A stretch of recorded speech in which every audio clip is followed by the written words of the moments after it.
Il flotte comme un parfum de petite reine dans la cité de Jean Bart. Le tumulte du Rigaudon a laissé place à celui de l'installation millimétrée des Barnum et autres cars podium. Ici, c'est les deux espaces restauration et partenaires, donc, et le couloir de départ et le car signature. Chacun sa place en fait, quoi. Une mécanique bien huilée qui repose sur des bénévoles prêts à monter, démonter et remonter dans chaque ville étape, ligne de départ et d'arrivée, en profitant à peine du spectacle.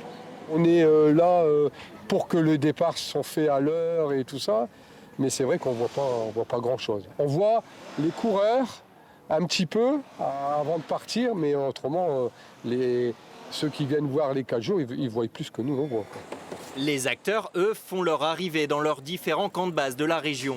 De retour de Bretagne, l'équipe de Van Rysel-Roubaix a hâte d'en découdre enfin sur ces terres. Beaucoup d'excitation, beaucoup d'envie.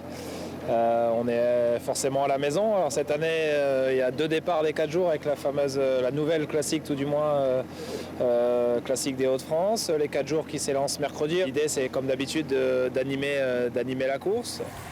Un simple décrassage prévu en cette veille de classique, histoire de garder un maximum de jus en vue de l'épreuve de l'année pour l'équipe continentale. Car il y aura fort à faire lors de cette 69e édition entre le tracé plus corsé que d'accoutumée et le plateau de coureurs d'exception réunis cette année.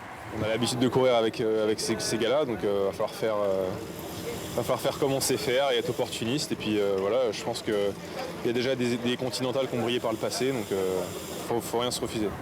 Se montrer dès ce mardi pour cette nouvelle course d'un jour entre Dunkerque et Lens et pourquoi pas en inaugurer le palmarès avant de se disputer pendant 5 étapes ce fameux maillot rose qui irait si bien aux Roubaisiens.